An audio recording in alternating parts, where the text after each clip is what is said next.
ನಮಸ್ತೆ ವೀಕ್ಷಕರೇ, ಪ್ರತಿ ಶುಕ್ರವಾರ ಶ್ರೀ ಮಹಾಲಕ್ಷ್ಮೀ ದೇವಿಯನ್ನು ಪೂಜಿಸುವುದು ಬಹಳ ಒಳ್ಳೆಯದು. ಇದರಿಂದ ಏನಾಗುತ್ತಂತ ಹೇಳಿದ್ರೆ ಶ್ರೀಮಂತಿಕೆ ಮತ್ತು ಸೌಭಾಗ್ಯ ಅಂತ್ಯವಾಗಿ ಶುಭಕರ. ಆದರೆ ಆ ದೇವಿಯ ಕೃಪೆ ಶತಗುಣ ಹೆಚ್ಚಲು 3 ವಿಶೇಷವಾದ ವಸ್ತುಗಳಿಂದ ಪೂಜೆ ಮಾಡುವುದು ಅತ್ಯಂತ ಪರಿಣಾಮಕಾರಿ. ಮೊದಲು ಕಮಲದ ಹೂವು. ಕಮಲ ದೇವಿಗೆ ಲಕ್ಷ್ಮಿಯ ಆಸನ. ಇದು ಶುದ್ಧತೆ ಮತ್ತು ಸಮೃದ್ಧಿಯ ಸಂಕೇತ. ಪೂಜೆ ಸಮಯದಲ್ಲಿ ಕಮಲ ಹೂವನ್ನು ದೇವಿಯ ಪಾದಗಳ ಬಳಿ ಅರ್ಪಿಸಬೇಕು. ಎರಡನೇದು ಚಿನ್ನ ಅಥವಾ ಬೆಳ್ಳಿ ನಾಣ್ಯ.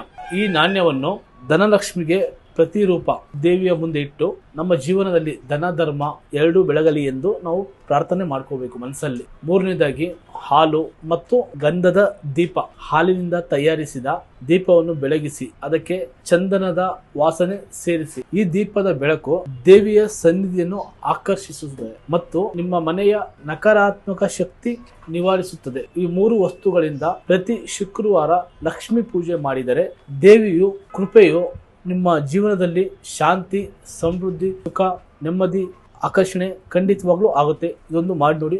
ಒಳ್ಳೆಯದಾಗಲಿ. ನಮಸ್ಕಾರ ವೀಕ್ಷಕರೇ.